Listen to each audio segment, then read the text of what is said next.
warahmatullahi wabarakatuh. Waalaikumsalam warahmatullahi wabarakatuh. Buya, saya mau tanya, apakah amalan istighfar rojab dan sholat sunnah rojab memang benar dan ada tuntutannya dari Nabi Muhammad SAW? Beberapa teman banyak yang men-share melalui media sosial untuk melakukannya itu.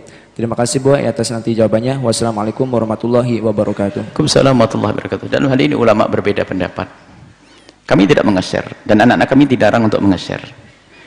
Imam Al-Ghazali mendatangkan riwayat itu. Bahkan Imam Ghazali meriwayatkan an jama'ati min ahli al-Qudus. Imam Ghazali meriwayatkan. Ternyata Imam Nawawi menjelaskan tentang itu semuanya. Bahwasanya hal-hal semacam itu tidak ada. Imam besar Imam Nawawi.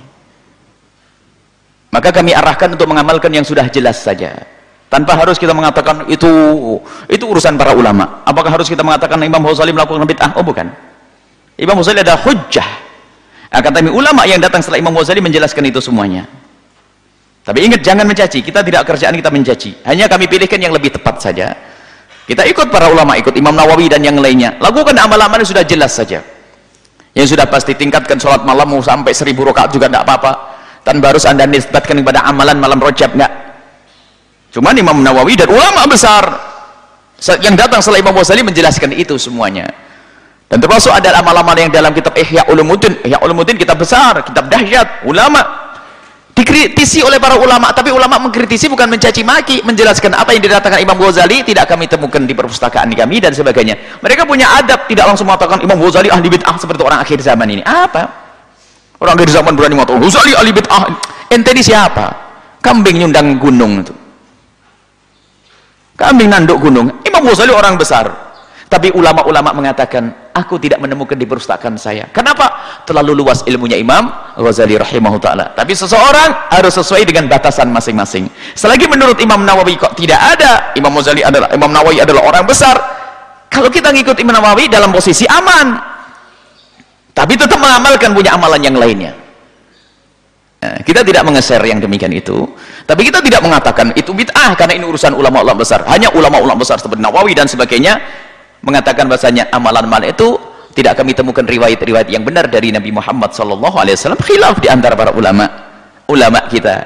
Tapi mencaci maki bukan pekerjaan. Tapi kita berhak untuk memilih dan hendaknya mengarahkan kepada sesuatu yang lebih jelas. Karena zamannya apa? Zamannya teman-teman bid'ah ini. Kalau kita tidak waspada, kita akan terjerumus nanti. Kita akan tidak waspada, nanti kita akan kerepotan. Sekarang Masya Allah, makanya dalam masalah amalan rojab kita buat rambu-rambu. Sebab ada orang kutub ekstrim yang mengatakan amalan rojab tidak ada, puasa rojab adalah bid'ah. Ada hadisnya sahih, ada hadis sahih ya sudah kita sampaikan dari Utsman bin Hakim. Ada lagi yang mengatakan bahasanya oh amalan rojab hari ini dengan rincian pahala-pahala. Banyak riwayat palsu yang demikian. Ada dua kutub ekstrim di sini. Inilah problem umat ini. Sementara para ulama-ulama yang ahlinya, pakarnya menjelaskan ada dan lakukan puasa di bulan Rajab, amalan di malam bulan Rajab karena bulan haram, bulan kemuliaan dan sebagainya. Akan tapi di saat ada amalan sama biasa, biarpun itu diikut Imam Ghazali, sesuatu yang luar biasa dari Imam Ghazali rahimahullah taala. Akan tapi ulama kita pun mengatakan, maka kita tidak mengeser, kita waspada, hati-hati yang demikian ini supaya apa?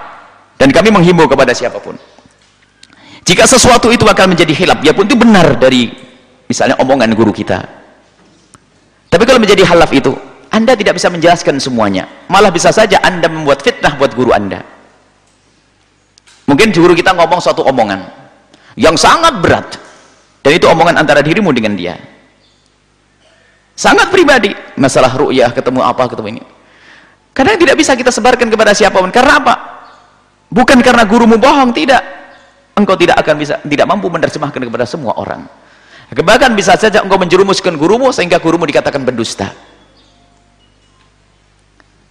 Dan apapun amalan-amalan yang dihadirkan oleh Imam Ghazali adalah ulama besar. Imam Ghazali ulama hujjah, ahli tasawuf, orang besar. Akan tapi ketahuilah bahwasanya ada para ulama-ulama setelah Imam Ghazali yang mencermati dan mereka dengan ketawaduan juga mengatakan aku tidak menemukan dasar-dasarnya. Bukan mengatakan Imam Ghazali ahli bid'ah, tidak. Semua kembali kepada ukuran masing-masing. Imam Nawawi mengatakan sesuai dengan kemampuanku aku tidak menemukan itu riwayat benar, tapi tidak mengatakan Imam Ghazali adalah sesat dan sebagainya. Maka karena aku tidak menemukan riwayat benar, aku tidak mengatakan itu riwayat benar, maka aku tidak melakukannya. Selesai sampai di situ. Dan kita pun ikut manhaj orang-orang seperti ini. Imam Ghazali, kitab Ihya Ulumuddin adalah kitab dahsyat, kitab besar. Cuman hendaknya kita tuh membiasakan untuk seperti ini loh. Imam Nawawi itu ngajarkan kita tuh kritis beradab. Karena apa? Musuhmu itu selalu mencari kelemahanmu. Kalau kita menghadirkan semua yang kita nukil, kadang-kadang yang kita nukil itu perlu penjelasan sehingga orang bisa pemahaman yang salah. Engkau berarti yang menjadikan mereka bermusuhan dengan orang-orang mulia nanti. Loh, kalau kita mendiskusikan misalnya Imam Ghazali rahimahullah, ada memang hadis lemah, hadis dhaif Imam Ghazali dalam kitab Ihya Ulumuddin. Kalau dalam irama diskusi bisa menyelesaikan kita, tapi kalau kita tiba-tiba kita nukil hadis lemah yang dibawa oleh Imam Ghazali, dibawa ke lapangan, Imam Ghazali yang dicaci maki nanti. Oh, tidak benar Ghazali. Padahal lihat, kalau kita tahu manhaj Ihya Ulumuddin, Imam Ghazali tidak mendatangkan hadis lemah kecuali untuk istisyad, untuk menguatkan hadis sahih yang sudah dihadirkannya. Coba dilihat. Jadi Imam Ghazali kalau mendatangkan satu ilmu, masalah, hadis Al-Quran, hadis sahih, perkataan ulama, nanti baru didatangkan hadis-hadis lemah ini untuk menguatkan hadis sahih yang sudah didatangkannya.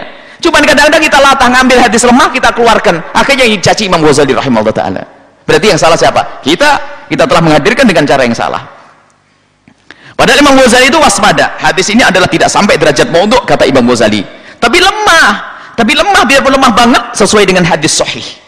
Berarti yang dijadikan sandaran adalah hadis sahihnya.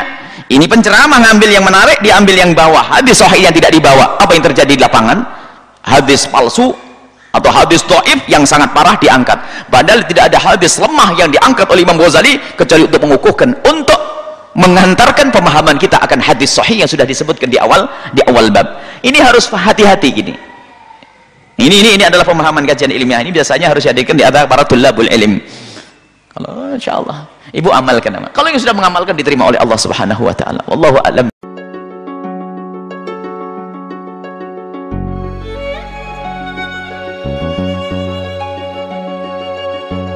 Yang percaya bahasanya kita punya Tuhan Allah dan nanti di akhirat ada surga, ketahuilah menuju surga telah Allah siapkan masing-masing orang pintunya. Bismillahirrahmanirrahim. Assalamualaikum warahmatullahi wabarakatuh. Alhamdulillah wassalatu wassalamu ala rasulillah Sayyidina Muhammad ibn Abdillah wa ala alihi wa ashabihi wa mawalah, amma ba'd. Para pemirsa yang semoga senantiasa dijaga oleh Allah, dimuliakan oleh Allah, dimudahkan segala urusannya oleh Allah, diberi kecintaan sehingga bisa menjadi hamba-hamba yang saling mencintai karena Allah, diampuni oleh Allah, dijauhkan dari segala dosa. Ketahuilah sungguh yang namanya dosa memberatkan kita di dunia, memberatkan kita di saat kita berada di alam barzah, memberatkan kita di saat kita di padang mahsyar, memberatkan seorang hamba jika masuk neraka jahanam. Dan takutlah kepada Allah, jangan sampai kita meninggalkan dunia ini membawa dosa-dosa. Kita semuanya berdosa, kita semua punya kesalahan. Manusia, kita bukan nabi dan bukan malaikat. Sesaat kita berdosa dengan mata kita, sesaat kita berdosa dengan lidah kita, sesaat kita berdosa dengan telinga kita dan dengan anggota tubuh kita, dan bahkan sangat sering kita berdosa dengan hati kita, berprasangka buruk, benci, dengki dan seterusnya. Yang itu semua jika tidak segera kita bersihkan hari ini, saat ini di dunia, akan kita bawa dosa-dosa itu nanti di saat kita menghadap Allah Subhanahu wa ta'ala. Dan alangkah hinanya seorang hamba di saat membawa kembali kepada Allah dengan dosa-dosa tersebut. Ada hal yang bisa menghapus dosa-dosa. Yang pertama adalah taubat. Itu kunci. Kalau disebutkan dalam Al-Quran, innal hasanati yudhibnas sayyi'at. Jika ada orang melakukan kebaikan, maka kebaikan itu bisa menghapus dosa-dosa. Akan lebih ada syarat bagi orang yang memang takut dengan dosa. Ada dosa kecil, akan tapi ketahuilah dosa itu akan menjadi besar karena sombongnya orang yang berdosa. Biarpun itu dosa kecil, kalau dia sombong akan menjadi gede. Begitu sebaliknya, biarpun dosa besar, Tapi kalau seorang hamba itu menyesali dan kemudian berjanji untuk tidak mengulangi, dan penyesalan itu ada tanda mungkin dengan derai air mata, dengan rasa takut yang terbaca dari perilakunya, maka itulah orang yang akan diampuni oleh Allah. Dan at-taubatu an-nadamatu, taubat yang sesungguhnya intinya adalah di saat orang ada penyesalan di dalam hatinya. Bahkan mungkin seseorang sudah dianggap sebagai orang yang tobat, asalkan dia sudah ada penyesalan di dalam hatinya, biarpun orang tersebut masih dikumbang dosa tersebut. Dan ketahuilah, jika hamba punya dosa masuk alam barzah akan tersiksa di alam barzah, belum lagi di padang mahsyar. Tapi sebesar apapun dan sebanyak apapun dosa yang dilakukan oleh seorang hamba, jika ia terus menyesali, memohon kepada Allah agar Allah mengampuninya, maka di saat dosa sudah diampuni, terbebaskan, bersih, di saat dicabut nyawanya tidak ada dosa lagi, dan dia masuk alam barzah tidak dengan dosa-dosa itu. Maka pertama dan paling utama adalah bagaimana kita itu menyesal, dan jangan sampai tidak menyesal. Dikatakan oleh Imam Haddad rahimahullah ta'ala, pertama kali wilayah yang harus kita jamah, yang harus kita masuki untuk menuju kepada Allah adalah wilayah taubat. Dan wilayah taubat ini akan menjadikan amal kita akan diterima oleh Allah subhanahu wa ta'ala.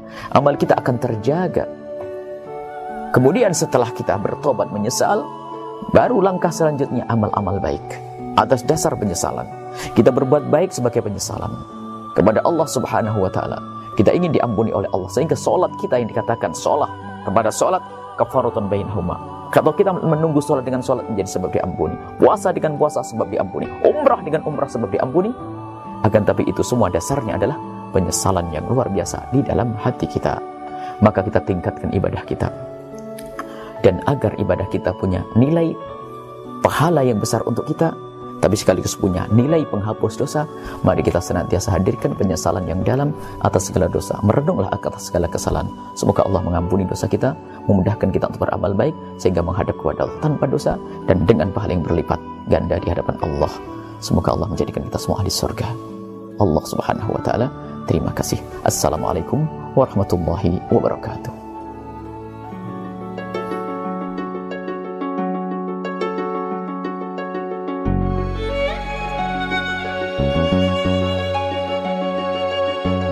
Yang percaya bahasanya kita punya Tuhan Allah, dan nanti di akhirat ada surga, ketahuilah menuju surga telah Allah siapkan masing-masing orang pintunya.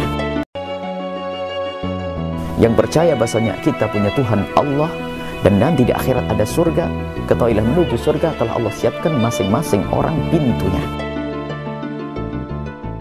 Bismillahirrahmanirrahim. Assalamualaikum warahmatullahi wabarakatuh. Alhamdulillah, wassalatu wassalamu ala rasulillah Sayyidina Muhammad bin Abdillah wa ala alihi wa ashabihi wa mawalah.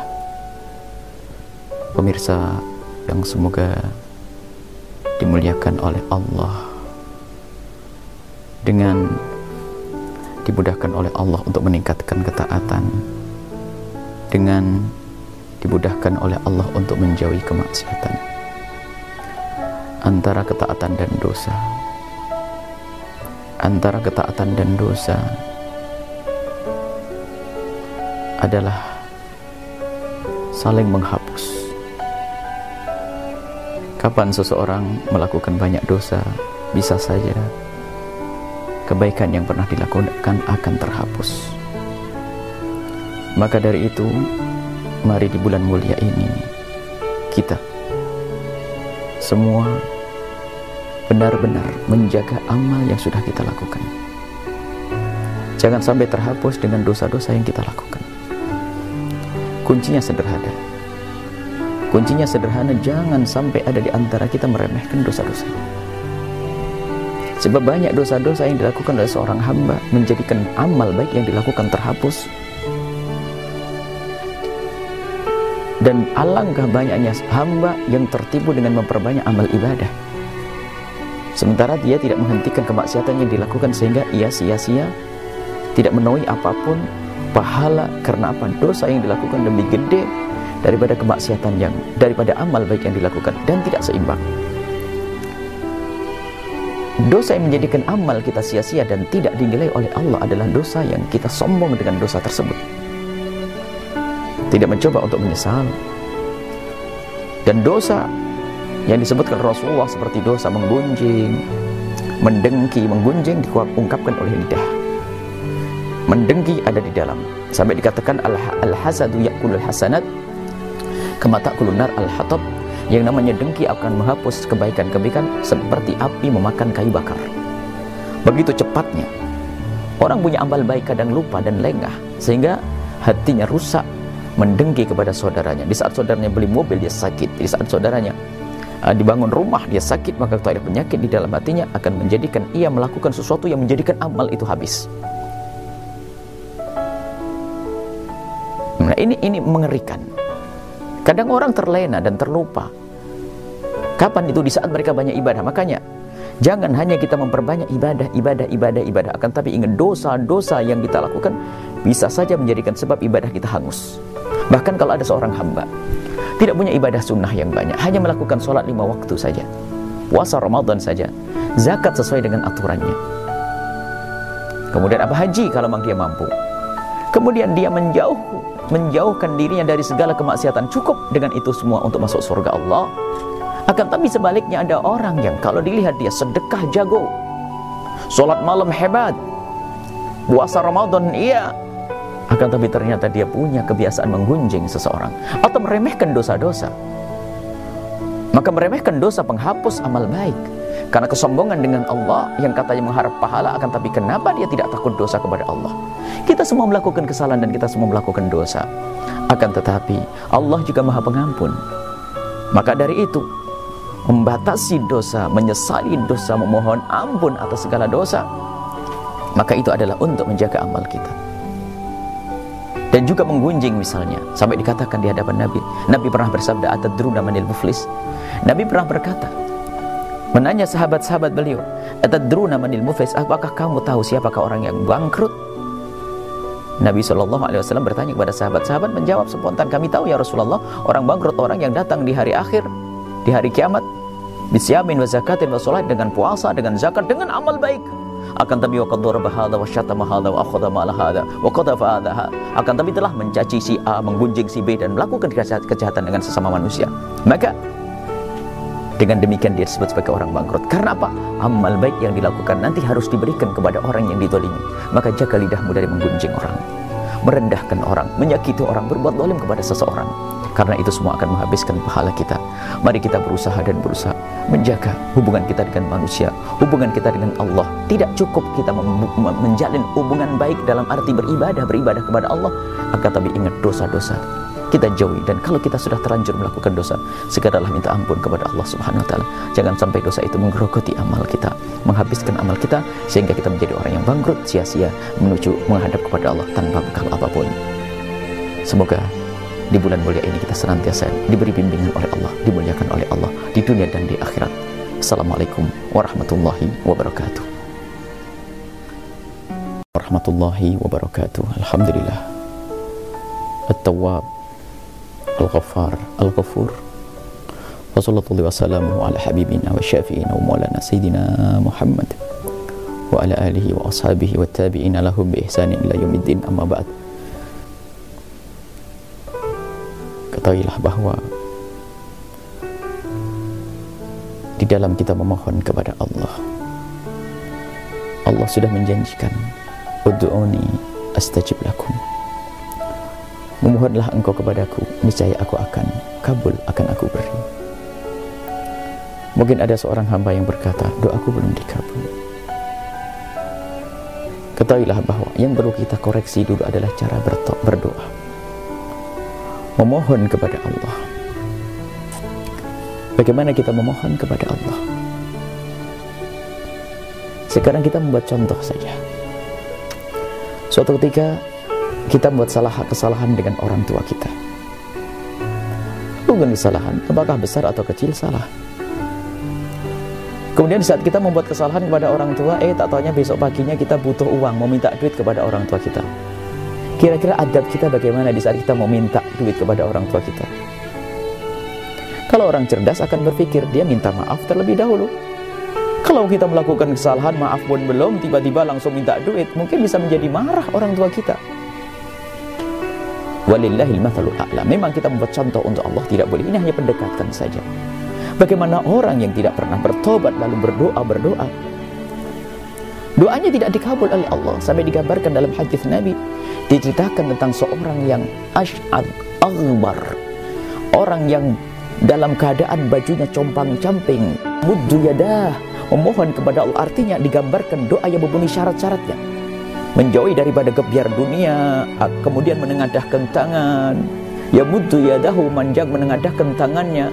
Karena dalam doa itu ada ilhah, minta kepada Allah yang serius. Ya muddu yadahu wa yaqulu ya Rabb, dia berdoa dan mengulang-ulang ya Rabb. Semestinya ini adalah doa dikabul, akan tapi tidak dikabul oleh Allah. Kenapa? Anna yustajabu lahu du'a. Gimana akan dikabul doanya? Kenapa? Malbasuhu haram, makaluhu haram, yang dimakan haram, yang dipakai haram, wa masrabu haram, yang diminum haram. Artinya apa?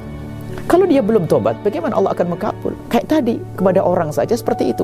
Maka hendaknya bagi siapapun yang ingin memohon kepada Allah Subhanahu wa taala, hendaknya didahului dengan pertobat, penyesalan akan segala dosa. Itu yang akan menjadikan sebab mudah dikabul doa kita oleh Allah Subhanahu wa taala.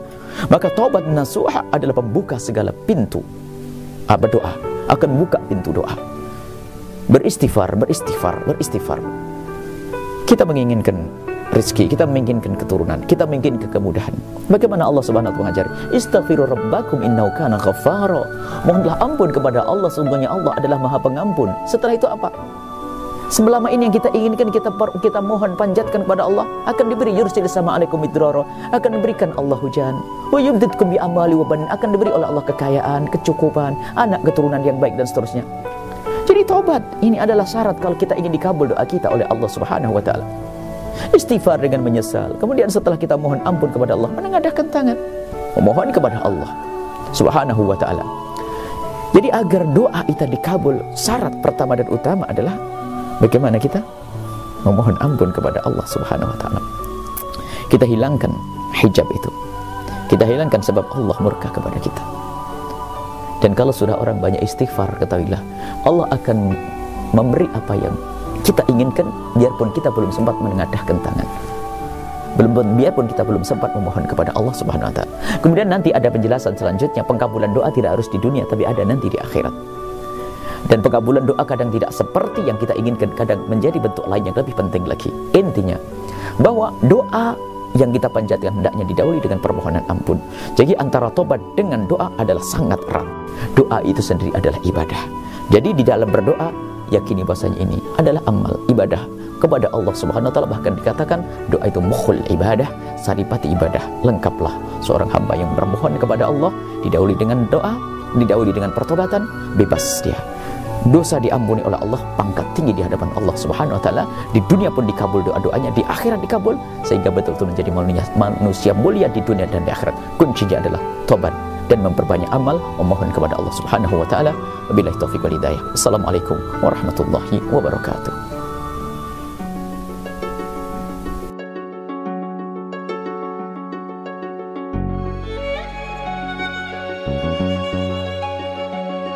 Kita ingin mengingatkan diri kita tentang sebuah peristiwa, kejadian dahsyat agung yang pernah terjadi kepada Nabi Muhammad SAW,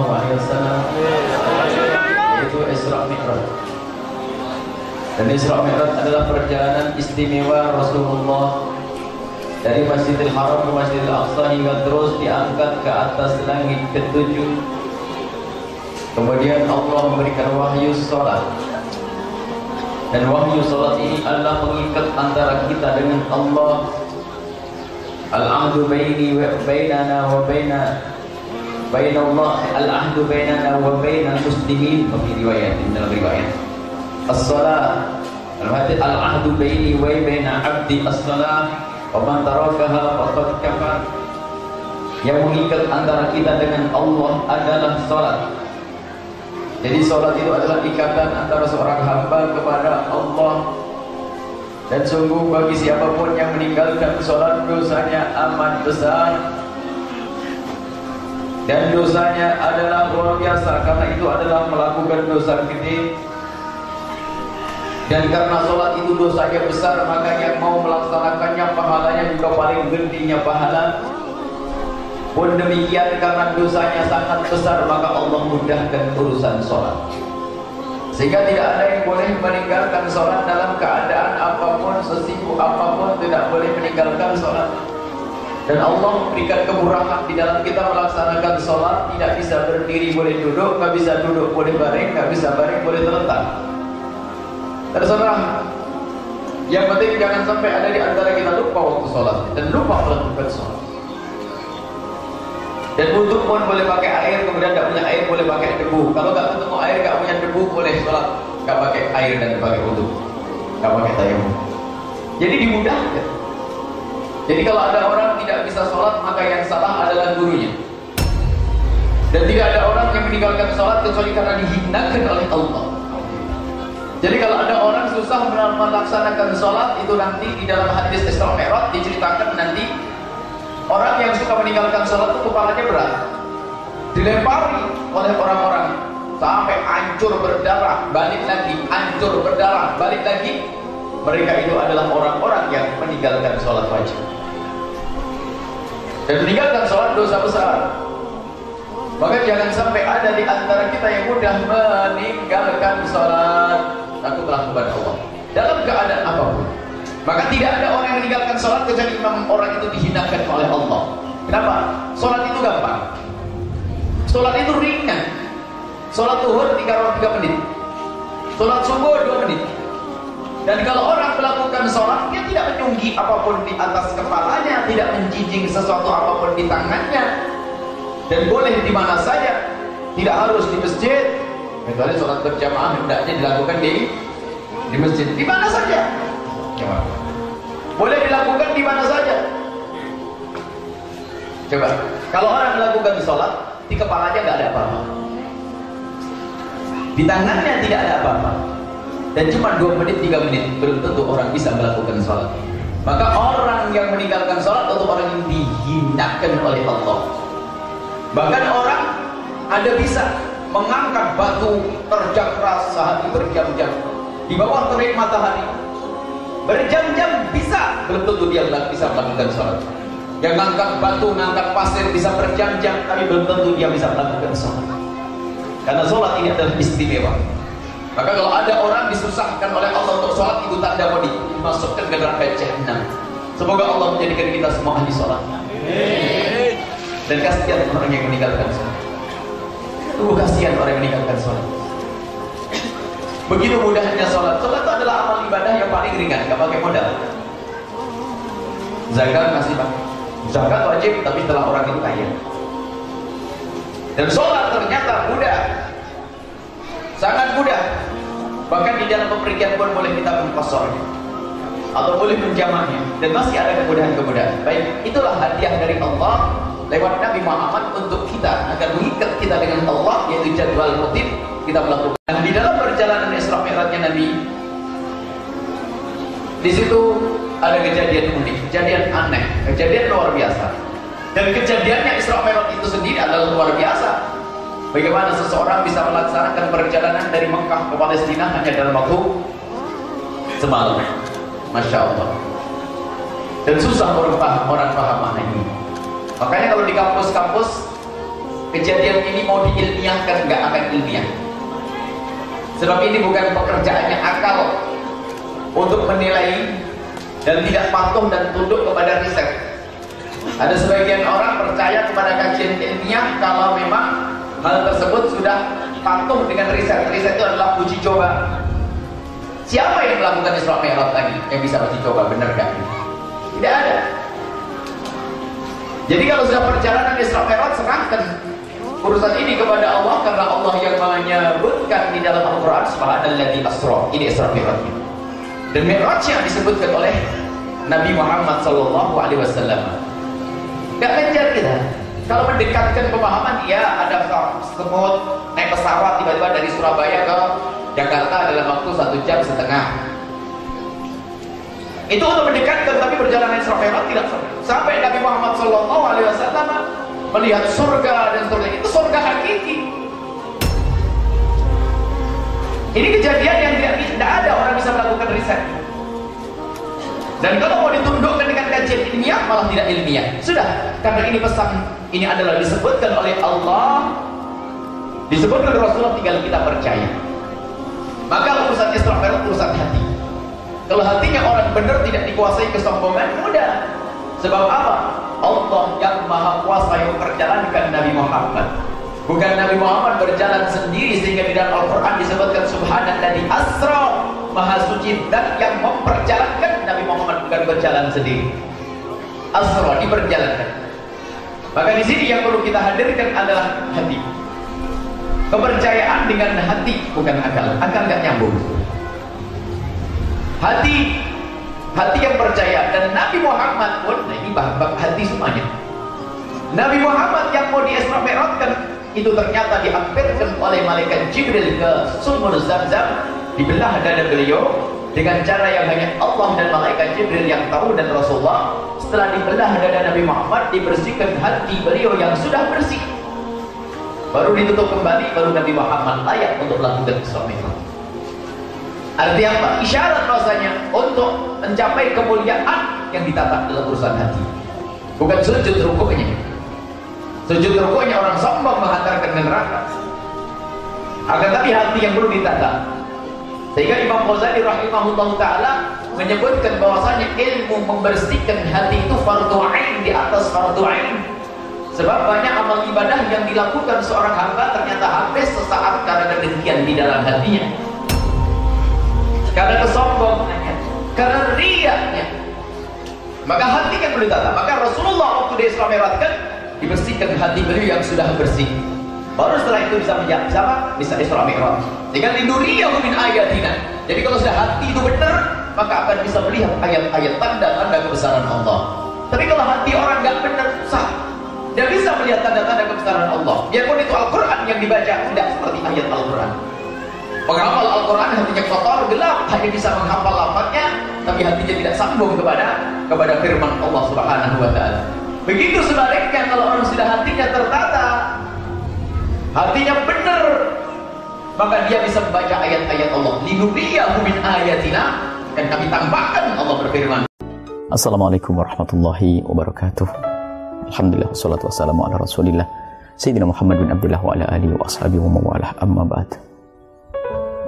Pemirsa yang semoga senantiasa dimuliakan oleh Allah Subhanahu wa ta'ala. Allah Maha Kasih.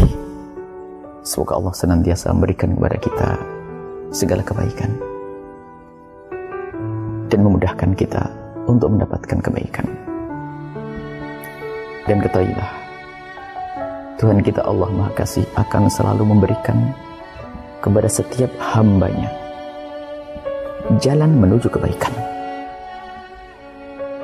Dan pintu surga bagi setiap hamba ada. Dan semua hamba diberi oleh Allah pintu surga. Maka dari itu hendaknya setiap orang memasuki pintunya masing-masing. Jangan masuki pintunya orang lain. Dan kita harus cerdas bagaimana kita memasuki pintu tersebut. Yang percaya bahasanya kita punya Tuhan Allah, dan nanti di akhirat ada surga. Ketahuilah, menuju surga telah Allah siapkan masing-masing orang pintunya. Kita ada pintu. Orang kaya pintunya dengan hartanya, pejabat dengan jabatannya, orang alim dengan ilmunya. Orang fakir pun punya pintu surga dengan kesabaran, dan seterusnya. Semua orang diberi oleh Allah pintu surga. Maka jangan sampai di antara kita bingung memasuki pintu surga. Biasanya yang bingung karena dia telah tidak memasuki pintunya masing-masing. Di dunia ini adalah serak baju yang bermacam-macam. Intinya bukan baju ini. Seragam ini seragam. Ada ustadz pakai baju seperti itu, ada pejabat baju seperti itu, kemudian ini. Itu hanya baju di dunia. Akan tapi hakikat baju adalah amal kita yang akan kita bawa nanti di akhirat. Itu baju yang sesungguhnya, gelar yang sungguh, gelar ahli surga. Sehingga nanti di surga sudah tidak terlihat lagi apakah ini pejabat, apakah ini ulama, apakah ini orang fakir, ini orang kaya. Akan tapi di situ nanti menjadi mulia semuanya di hadapan Allah. Mungkin dulu di dunia adalah sebagai orang fakir. Kalau sudah masuk surga, maka ia akan mulia. Artinya apa?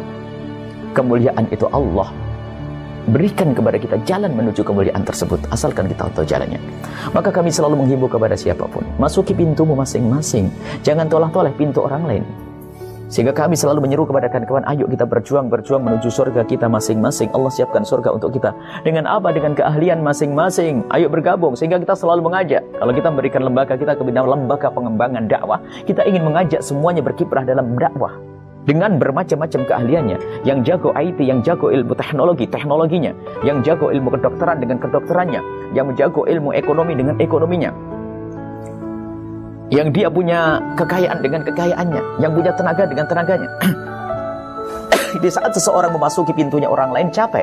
Contoh, seorang ustadz yang diberi oleh Allah ilmu, semestinya dia segera memberi suri teladan yang baik untuk masuk surga, sekaligus mengajar orang lain agar bisa semakin tinggi pangkatnya. Akan tapi dia berkhayal untuk menjadi donatur di sebuah yayasan yatim piatu atau fakir miskin.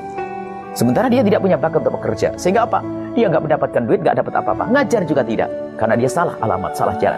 Atau begitu sebaliknya, seorang kaya raya yang seharusnya surganya adalah sangat sederhana, bergabung dengan ulama, bergabung dengan tokoh yang benar, yang jujur, membangun pesantren, membantu santri yang belajar, dia masuk surga dengan ini semuanya. Akan tapi di saat seorang saudagar kaya lalu berkhayal untuk jadi penceramah, untuk menjadi ustadz, akhirnya habis waktunya, dan belum tentu ia mendapatkannya. Akan tapi ketahuilah, maha kasih Allah memberikan kepada anda semuanya pintu surga. Apa yang Allah berikan kepada anda? Profesi apapun hendaknya anda gunakan untuk kendaraan naik masuk surga. Sampai seorang pincang, kepincangan pun bisa digunakan untuk masuk surga. Suatu ketika ada seorang sahabat Nabi SAW datang kepada Nabi waktu Nabi butuh pasukan perang. Ada seorang pincang lalu berkata, ya Rasulullah, kami ingin berperang. Nabi mengatakan jangan. Kenapa ya Rasulullah? Karena kau pincang. Tiba-tiba orang dipersumpah, demi Allah ya Rasulullah, la atau annal jannata bi urjati hadhi, aku akan masuk surga dengan kepincanganku. Artinya apa? Dengan kepincangan masih ngaji, dengan kelemah kefakiran dekat dengan Allah. Ini artinya dia masuk surga dengan kefakirannya. Yang kaya bersedekah banyak untuk membantu kaum fakir miskin, pesantren seterusnya untuk masuk surga. Yang pejabat pun demikian. Inilah keran amal baik untuk kita. Lihat diri anda masing-masing, lihat pintumu masing-masing, anda akan sampai surga Allah Subhanahu wa taala.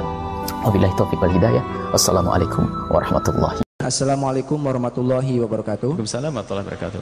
Buya, saya mau bertanya, apakah yang menyebabkan rizki atau pekerjaan seseorang hamba itu sulit untuk didapatkan atau mungkin ditahan oleh Allah Subhanahu wa taala? Karena saya sudah ngelamar kerja ke sana kemari tapi tetap gagal. Itu Buya. Rizki. Orang harus paham makna rizki. Rizki itu apa sih kan gitu. Kalau orang menganggap rizki itu hanya sesuatu urusannya dengan materi, sempit sekali urusan rizki. Rizki karunia Allah itu bukan sekadar urusannya materi. Dan kalau orang mengukur kecukupan hanya dengan materi, sudah salah dalam berpikir. Itu masuk bab tamak nanti. Sehingga pernah disebut oleh Nabi, kalau ada orang sudah punya jiwa tamak itu, biarpun dikasih oleh Allah satu lembah emas, minta yang kedua, 2, 3 dan seterusnya, tidak akan ada puasnya. Kalau menganggap pemberian Allah karunia yang namanya rizki hanya urusannya materi saja. Akan tapi karunia Allah luar biasa, ketentraman batin dan sebagainya. Ada orang duitnya banyak tidak pernah tentram hatinya, berkembang juga kejahatannya, berkembang susahnya. Dulu tuh waktu masih punya toko kecil tuh jam 8 sore itu sudah tidur. Tokonya gede sampai jam 12 ngitung duitnya. Mundur.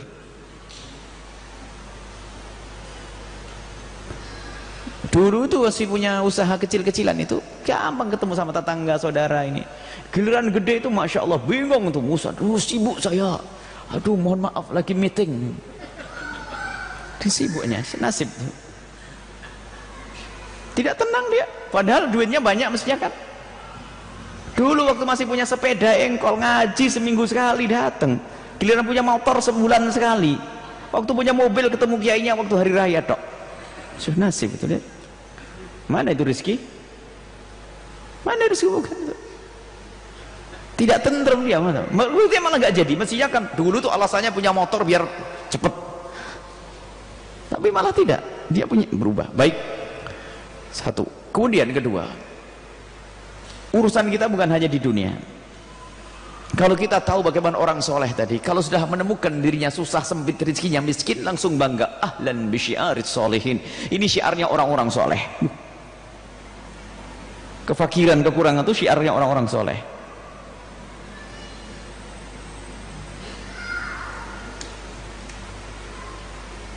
Kalau sudah mendapatkan dunia mengatakan dambun ujilat uqubatuhu ini. Kalau sudah dapat dunia, waduh. Ini banyak pertanyaan nanti di akhirat, sudah seksa ini. Jadi kalau dapat dunia itu pada bingung mereka itu. Wah, ini kelas tinggi ya.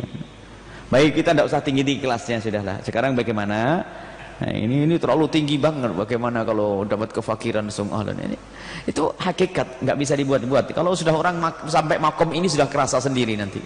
Kalau sekarang makomnya belum makomnya, ngaku-ngaku begitu, giliran mobilnya diambil sama temannya, ngedumel nanti ini. Sudahlah biasa, nggak usah ngaku-ngaku kalau makom itu. Nggak usah kalau belum punya makomnya, belum akan makom-makomnya. Aku sudah makom musul kepada Allah. Sudah, motornya diambil sama temannya masih marah. Loh, kenapa? Katanya kamu sudah, aku ingin menjadikan kamu fakir biar kamu dicintai oleh Allah, kan? Digituin mau enggak? Enggak usah sok, makom enggak usah dibuat-buat. Makom itu ada nyampe sendiri. Tiba-tiba menjadi dermawan, tiba-tiba menjadi ini. Dia mikir dirinya sendiri. Ini. Baik. Nah, ini baik makom kita paling enggak sekarang ini makom bukan makomnya orang yang tadi itu. Kalau punya pengen fakir, pikir-pikir. Nabi sendiri mengajari menghindar daripada naudzubillah minal faqri, minta perlindungan dari kefakiran dan sebagainya satu sisi. Tapi fakir apa itu? Fakir hati sebetulnya. Baik, kemudian setelah kita ngerti makna rezeki, kemudian kita ngerti bahasanya jangka panjang itu ada, bukan sekedar kita hidup di dunia, maka usaha itu wajib. Ajruki ala qadri nasabiki, kata Rasulullah kepada Siti Aisyah. Capekmu itu ada pahalanya, semakin capek semakin gede pahalanya nanti. Jadi ada orang mencari nafkah, Masya Allah, nyari nafkah keluar sebentar saja sudah dapat cukup untuk keluarganya, dapat pahala. Tapi keluar lebih jauh sampai keringetan lebih gede pahalanya. Sampai ngangkat lebih gede pahalanya. Yakini itu, kita itu bukan urusan duit yang saya terima 50.000, bukan. Gaji sehari, bukan. Ada pahala di hadapan Allah Subhanahu wa ta'ala. Dan ingat janji dari Allah melalui lidah Rasulullah, man amsakalan min amali yadihi amsa maghfuran lah. Barang siapa yang di sore harinya itu capek kerja tadi itu, mencari nafkah yang halal, itu diampuni oleh Allah Subhanahu wa ta'ala. Belum bicara ngomong dapat duit atau enggak, entar dulu. Ini sudah dapat kebaikan yang banyak loh ya, belum dapat ketahuan duitnya atau enggak. Bahkan seandainya enggak dapat duit. Jadi kalau disempitkan rizkinya, jangan serta-merta prasangka buruk kepada Allah, saya tidak dicintai oleh Allah. Bisa saja kita dicintai oleh Allah Subhanahu wa ta'ala. Nah, itu mencoba sebab, bukan sebab sempitnya rizki. Barangkali kita harus ubah sebab doa tidak dikabul, sebab hajat tidak dikabul, biar lebih luas maknanya. Sebab disempitkan rizki kadang-kadang karena Allah cinta kepada kita. Tapi kalau bicara tentang doa tidak dikabul, apa sebabnya? Doa kita kalau tidak dikabul apa? Sebab hajat kita susah dikabul itu apa? Kita doa dengan nangis-nangis sudah di depan Ka'bah barangkali. Ada sebab-sebab yang menjadikan doa itu tidak dikabul adalah makanan yang haram. Seperti disebutkan dalam satu kisah, ada satu orang berdoa memohon kepada Allah, dikatakan asy'ath akbar, asy'ath akbar, compang-camping berdebu, menunjukkan orang yang enggak punya hubungan dengan dunia, seolah-olah hanya dengan Allah saja. Ya muddu yadah, menengadahkan tangan dan berkata ya Rabb, ya Rabb, artinya doanya sudah memenuhi syarat dikabul oleh Allah. Dengan cara dia menampakkan bentuk penghambaannya, compang-camping bajunya, lalu menengadahkan tangan, ini cara yang bagus dalam berdoa. Kemudian dia mengatakan ya Rabb ilhah, minta kepada Allah tuh ya, kalau minta kepada orang maksa kan marah manusia, tapi dengan Allah tuh senang Allah kalau hambanya mintanya maksa. Cuman kepada Allah tidak boleh kalimat maksa itu. Ya Allah, ya Allah, ya Allah. Kalau sama orang kok kasih marah, ngajar kamu. Tapi Allah senang dengan hamba yang ya Rabb, ya Rabb. Dalam hadis disebutkan, tapi dijawab oleh Rasulullah, anna yustajabu lidzalika, bagaimana akan dikabul untuk orang ini? Karena apa? Malbasuhu haram, bajunya haram, makaluhu haram, makanannya haram, masyrabu haram, minumnya tidak dikabul oleh Allah Subhanahu wa ta'ala. Ini makanya ini di dalam urusan berdoa kita harus menjaga makanan kita, bukan dalam urusan doa agar kita dekat kepada Allah Subhanahu wa ta'ala, dikabul doa kita oleh Allah Subhanahu wa ta'ala. Kemudian juga di dalam usaha sendiri kita harus hati-hati. Kalau kita usaha kok tidak dilapangkan oleh Allah Subhanahu wa taala, memang perlu kita koreksi diri. Koreksi. Kalau kita usaha kok gagal terus. Kalau kita melakukan dagang, Masya Allah bangkrut terus. Pertama khusnudzon kepada Allah, mungkin inilah yang Allah pilih inti kita untuk kebaikan. Tapi sisi lain koreksi. Ada di antaranya menjadikan rizki itu sempit adalah kedurhakaan kita kepada orang tua, memutus tali persaudaraan. Ini kalau bicara untuk zatnya rizki, orang yang suka memutus tali persaudaraan disempitkan rizkinya. Begitu sebaliknya, orang nyambung silaturahmi akan diperluas urusan rizkinya, dipanjangkan umurnya. Termasuk durhaka kepada orang tua, hakikat memutus tali persaudaraan. Makanya cek. Tapi untuk diri ya, bukan untuk nilai orang lain. Anda tidak usah nilai orang lain, ngecek diri sendiri saja. Kalau ternyata rezeki sesempit, iya benar, saya itu kurang baik dengan ibu saya, dekat dengan ibu langsung, ngabdi kepada ibu. Yang benar dengan saudara, sambung silaturahmi itu semuanya. Karena itu disebut oleh Nabi menjadi sebab dijauhkan kita dari rezeki Allah Subhanahu wa taala. Itu lebih penting daripada duhaan. Duhaannya rajin tapi sambil nyakiti ponaannya. Sama saudaranya nggak akur, duhaan, duha biar rezekinya banyak, waqiah. Baca waqiah. Nah, urusan dengan manusia ini penting. Baca surat waqiah, iya betul. Lam yaftakhir qad, tidak akan diuji oleh Allah dengan kefakiran. Salat duha akan buka pintu rezeki dan seterusnya. Tapi cukup duhaan saja. Tapi yang menjadi sebab terhentinya rezeki tadi, mutus tali persaudaraan, nggak akur dengan saudara. Yang mengerikan lagi adalah rezeki yang Allah berikan kepada kita untuk memasukkan kita ke neraka jahanam. Sudah kita dengan cara yang haram, sambil durhaka ke orang tua, sama saudara mutus, ngerebut waris pun masih kaya, nasib dia bakal masuk neraka paling dalam itu. Modalnya modal haram, rebutan waris. Tapi kok tetap kaya, gak akan luput Allah nanti dalam menyiksa. Lebih dalam lagi, serem lagi nanti di akhirat nanti. Sehingga disebutkan bahasanya ada sebagian orang yang dolim itu dibiarkan oleh Allah karena apa? Allah ingin menghukum lebih dalam lagi nanti. Makanya koreksi diri. Dari penanya tadi, hendaknya dia banyak. Mahram sederhana dulu ya, kamu harus tahu mahram. Mahram itu adalah orang, kemarin ya, yang termasuk membatalkan wudhu adalah diantaranya, sudah hafal semuanya 4 ya. Satu diantaranya adalah bersentuhan laki dengan perempuan dengan syarat-syaratnya. Diantaranya laki perempuan yang bukan mahramnya. Baik laki-laki perempuan yang bukan mahram. Lalu mahram itu siapa? Yang tidak batal kalau saya bersentuhan dengannya. Ya. Sudah ada kalau ayatnya Qurrimat alaikum ummahatukum.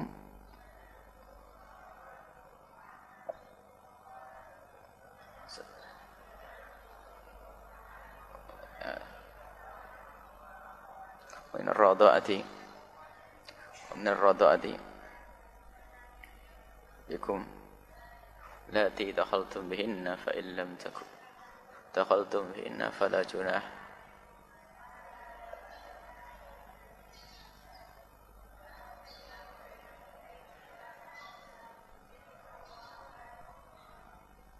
Tarif ayat lagi. Anta cuma bainal ukhtain. Anta cuma bainal ukhtain. Gimana mukadimah ayatnya? Wa antajma'u bainal ukhtaini, lanjutannya. Wa la tankihu ma nakaha aba'ukum minan nisa'i illa ma wa an terus wa la tankihu ma nakaha kum minan nisa'i illa ma qad salaf. Itu masalah bil musaharah. Terus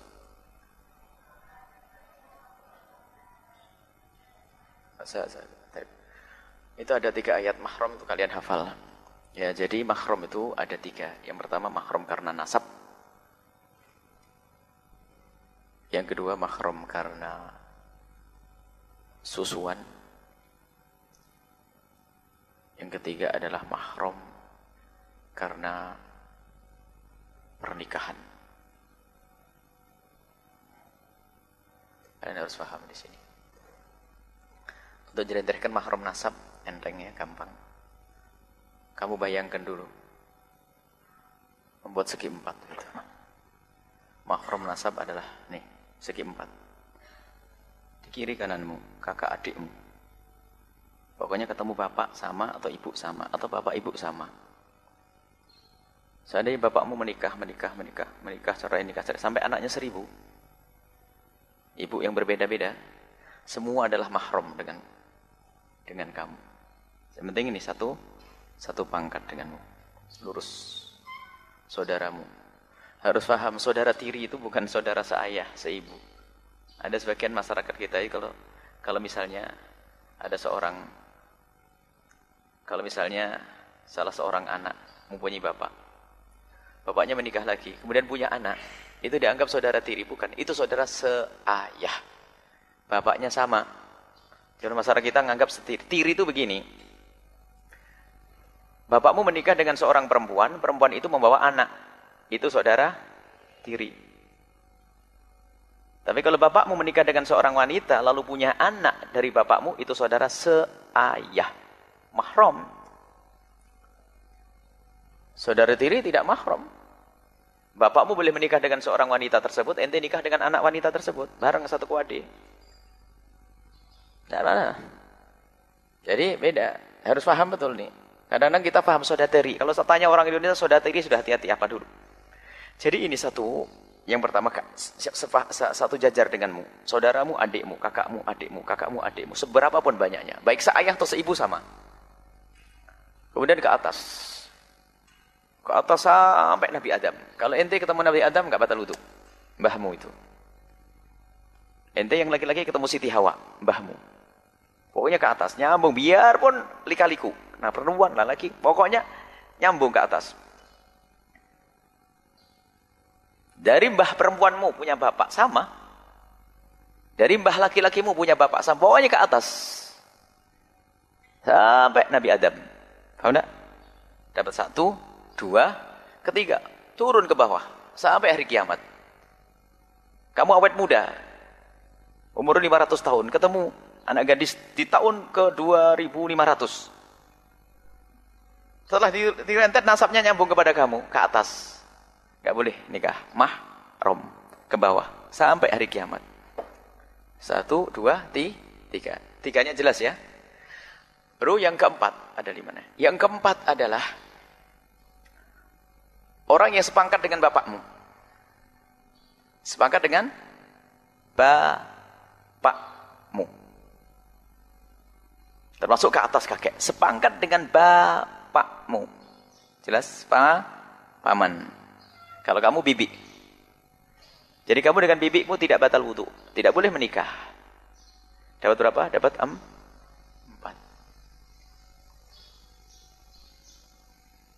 Yang kelima adalah anak dari orang yang sepadan denganmu. Anak dari orang yang sepadan denganmu. Siapa? Keponakan. Jadi keponakanmu adalah tidak batal denganmu. Habis, selesai.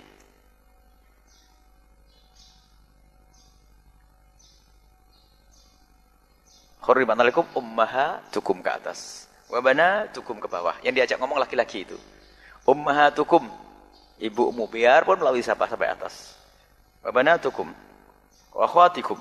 Terus? Wa ammatukum. Sepadan dengan wa banatul ukh. Ya, paham tak? Wa banatul ukh. Terus? Wa banatul akhi sama. Banatul ukhti, banatul akhi satu padan. Terus? Wa ummahatu nisaikum. Nah, ini bab lain. 4 ya. Ketemu 4 ya. Ke atas. Hurrimat alaikum ummahatukum wa banatukum. Nah, saudara ya. Wa banatul ukhti wa ammatukum dulu ya. Paman. Saya ulang lagi sudah. Sudah ayatnya antar dulu. Sepadan, naik, turun, sepadan dengan bapak kita, anak yang sepadan dengan kita. Itu mahram.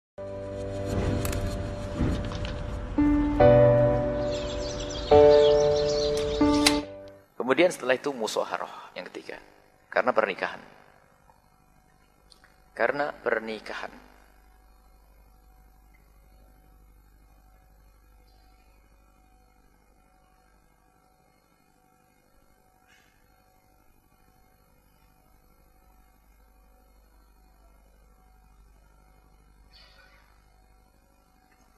mertuamu ke atas.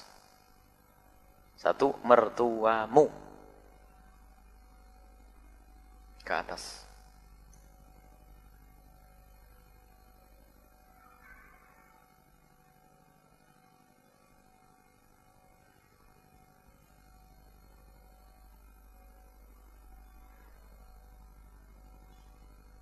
Kalau menantumu,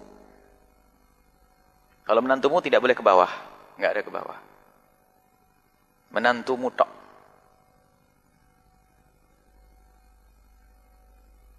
Coba kalau menantumu menikah lagi, punya anak, nggak nyambung dengan kamu, anaknya menantumu. Kamu punya menantu laki-laki, tatanya dia menikah lagi, misalnya dia punya anak, nggak nyambung. Jadi menantumu tok sampai di situ. Tapi ke mertua sampai mbah mertuamu mahram. Nggak boleh kau menikah dengan mbah mertuamu. Ya enggak? Menantumu. Menantumu.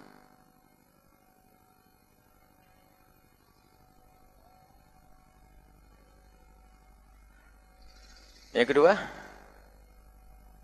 yang ketiga, anak tiri.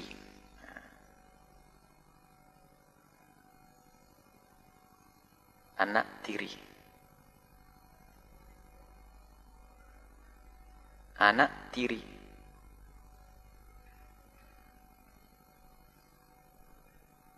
Ya, paham anak tiri? Anak tiri siapa tadi? Bawaan. Bawaan. Kamu menikah dengan seorang wanita, dia punya anak 10. Ya, ente siapa itu? Menikah dengan janda punya anak 12. Berarti itu anak tiri mahram ente semuanya dengan. Ya. Ayo Irfan. 12. 12. Ya, saya. Sama. Kalau kamu menikah dengan seorang suami, seorang laki-laki sudah punya anak, namanya anak bukan anakmu, tapi anak tiri anak suamimu, maka kamu dengan anak tersebut mahram, tidak boleh menikah selamanya. Sering Buya pertanyakan waktu itu, ada salah satu majalah Dalwa. Pertanyaannya adalah sederhana. Pembahasannya belum Buya bahas tapi di sini. Kalau ada seorang anak laki-laki menikah dengan seorang anak perempuan,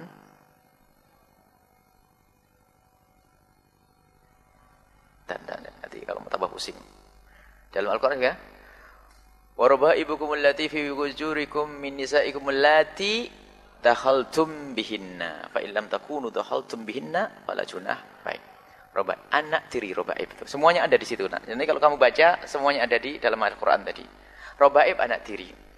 Jadi kalau kita punya anak tiri dalam mazhab kita Imam Syafi'i, kalau anak tiri itu anak tiri dari ibu yang sudah digauli. Jika seorang laki-laki menikah dengan seorang perempuan, kok belum digauli, maka boleh menikah dengan anaknya. Hanya nikah tok batal. Baru nikah dengan anaknya. Kalau belum nikah, syaratnya untuk ini saja digauli. Tapi kalau seorang laki-laki menikah dengan seorang perempuan, seorang laki-laki menikah dengan seorang perempuan, baik digauli atau tidak digauli, maka dia adalah istrinya. Maka dengan anaknya laki-laki tersebut, ibu apa?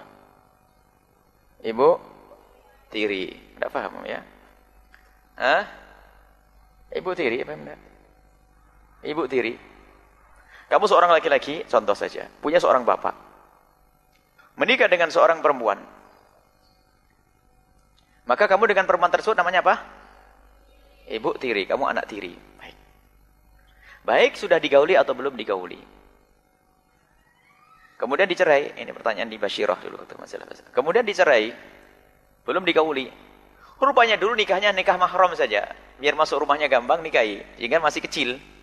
Masuk sebuah keluarga, ada seorang ustadz, kiai, masuk ke rumahnya keluarga baik, agar mudah keluar masuk. Anakmu berberapa? 7 tahun, sudah nikahkan dengan saya, untuk mahram saja. Setelah nikah dicerai, rupanya anak saya sebagai ustadz tertarik, ini gimana nih? Nggak boleh, karena apa? Janda ayah ayahnya. Ini kenyataan, ini kejadian juga sampai diangkat di majalah Basyirah waktu itu. Baik, gambarannya seperti itu. Sudahlah. Ada 3 ya, mertuamu, menantumu, anak tirimu, atau bapak anak tiri. Anak tiri. Paham enggak? Selesai. Apa lagi? Baru nanti ada mahram yang tidak selamanya. Mahram yang tidak mu'abbad tetap batal wudu. Ada mahram yang tidak selamanya. Mahram mu'aqqad. Tambahan ini, nggak masuk bab wudu ini. Cuman harus tahu sekalian, mahram itu ada mahram yang sementara. Kalau ini tadi mahram mu'abbad selamanya, sampai mati, ya nggak boleh, sudah. Nggak boleh menikah.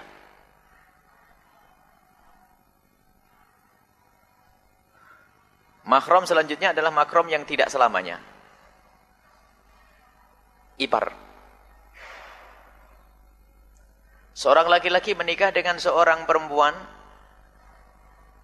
maka dia tidak boleh menikahi adiknya. Adik perempuan. Wa antajma'a bainal ukhtaini, enggak boleh mengumpulkan kakak adik. Wa antajma'u wa antajma'u bainal ukhtaini. Enggak boleh mengumpulkan kakak adik. Tapi muakkad sementara. Kenapa? Bagaimana sementara? Kalau ternyata istri yang mati meninggal, boleh ganti adiknya atau kakaknya. Paham enggak? Sama dengan bibi juga begitu. Tidak boleh mengumpulkan kita seorang anak dengan bibinya. Dan tidak sah pernikahannya, jatuh zina. Mas hati-hati ya. Sederhananya, kalian renungi mahram ini, kalian perlu hafal. Nah, ini sepele tapi ini penting di masyarakat.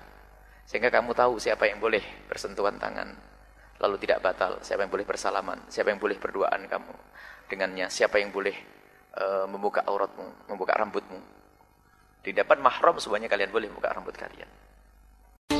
Jadi syarat sahnya sholat itu adalah harus berwudu, dan wudu ada wudu, dan wudu harus berbicara tentang air dan seterusnya. Ini para ulama membahas seperti itu.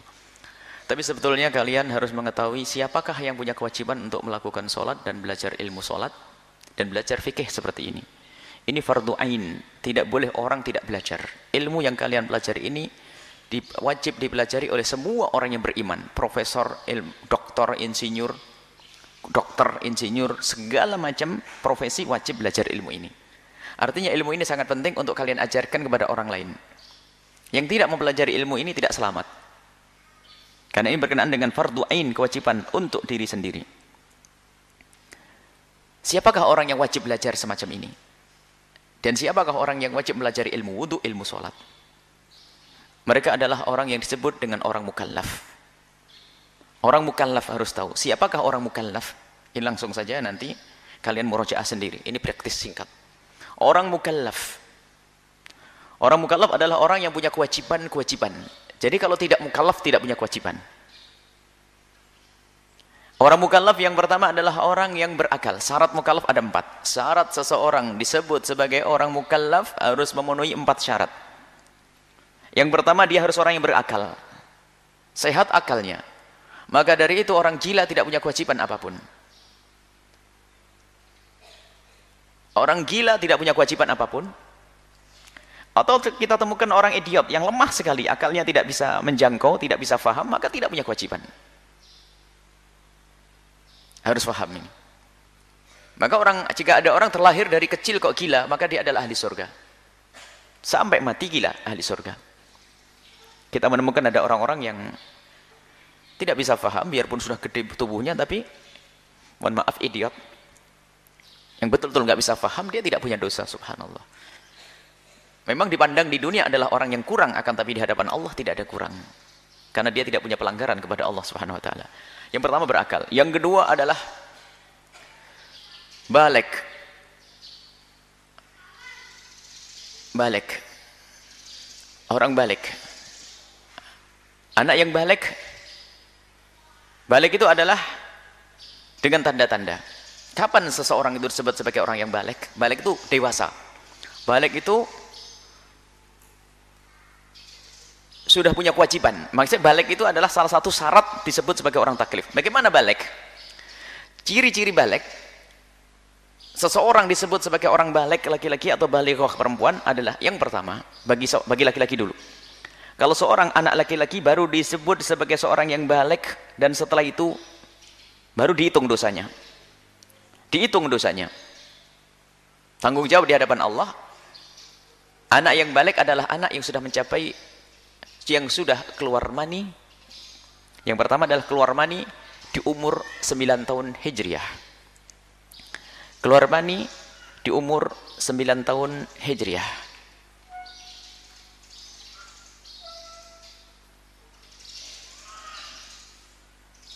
Jadi 9 tahun dan keluar mani ini harus 9 tahun Hijriah keluar mani.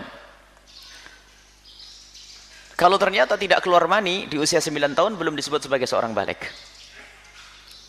10, 11, 12. Sampai yang kedua adalah usia 15 tahun Hijriah, genap usia 15 tahun Hijriah. Biarpun tidak keluar mani, maka dia disebut sebagai orang yang balik. Kalau sudah ada anak umur 15 ke atas, pasti dia balik, biarpun tidak pernah keluar mani. Baik, bagi seorang wanita, seorang anak gadis adalah sama. Keluar mani di usia 9 tahun Hijriah. Jika tidak keluar mani di usia 9 tahun Hijriah, ditunggu sampai 15 tahun Hijriah. Kalau sudah 15 tahun Hijriah umurnya, pasti dia adalah balik, biarpun tidak keluar mani. Jadi yang pertama adalah keluar mani di usia 9 tahun Hijriah. Yang kedua usia 15 tahun balik bisin. Yang ketiga adalah keluar darah haid di usia 9 tahun Hijriah. Keluar darah haid sesuai dengan ketentuan ilmu haid. Ada ilmu haid, nanti kita akan bahas masalah haid. Maka seorang wanita yang usia 9 tahun keluar darah haid, pasti dia sudah balik. Artinya dia punya kewajiban untuk melakukan puasa dan sebagainya. Mulai saat itu mulai dihitung dosanya. Maka anak yang belum balik, dia belum punya beban kewajiban. Akan tapi wajib bagi orang tua atau yang mengurusinya mengajari untuk melakukan kewajiban.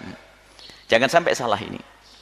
Ada anak kecil mentang-mentang belum balik, kan kamu belum balik, boleh ngapain apa saja, ngelakuin apa saja. Oh tidak. Di situ ada pendidikan. Sehingga Sayyiduna Rasul SAW memerintahkan kepada para abba, para orang tua, muru auladakum bisolati inda sab'in. Perintahkan anakmu untuk melakukan sholat waktu mereka masuki umur 7 tahun. Kalau sudah umur 7 tahun, wajib bagi orang tua. Orang tua kan sudah balik, orang tua mengajari anaknya. Bagi sang anak memang belum wajib, jangan salah. Anak tetap belum wajib, karena belum balik. Tapi wajib bagi orang tua mengajarinya. Dan ini yang sering salah. Biarpun ustadz banyak yang salah di sini, dipikir selagi belum balik bebas. Sehingga anaknya pun tidak diajari pakai kerudung dan sebagainya. Sudah umur 10 tahun. Pakai bajunya masih. Jadi sholat sini dikiaskan dengan sholat segala kewajiban. Biarpun mungkin anak kita yang masih 7 tahun dipakai kerudung, kadang-kadang dibuka, kadang-kadang ditutup, kadang-kadang dibuka. Ya wajar, anak kecil. Termasuk puasa pun harus kita ajari. Untuk berlatih puasa, biarpun hanya puasa beduk untuk anak umur 7 tahun. Karena usianya usia wajib bagi orang tua untuk merintahkannya untuk sholat, mengajarinya sholat. Bagi sang anak belum wajib, karena belum balik. Paham tak? Bagi seorang anak tidak wajib karena belum balik. Tapi bagi orang tua atau yang mengurusi wajib mengajarinya sholat. Dikiaskan dengan sholat segala bentuk kewajiban, termasuk keharaman-keharaman yang lainnya. Minuman keras, zina, segala macam.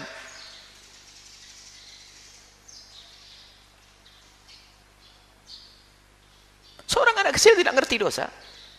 Mungkin ada seorang anak kecil dizinai oleh seorang dewasa dan dia mengerti, dia nerima. Ada anak umur 8 tahun belum balik, belum haid, dizinai, na'udzubillah. Yang dosa yang melihat, yang dosa yang gede. Anak kecil tidak punya apa-apa, tidak ngerti apa-apa. Tapi bagi orang tua wajib mengajarinya. Usia 7 tahun. Dalam bahasa lain usia tamyiz. Nanti ada catatan kecil. Siapakah orang disebut tamyiz? Ini cabang daripada masalah balik tadi. Tamyiz, orang tamyiz itu seorang mulai akalnya hidup.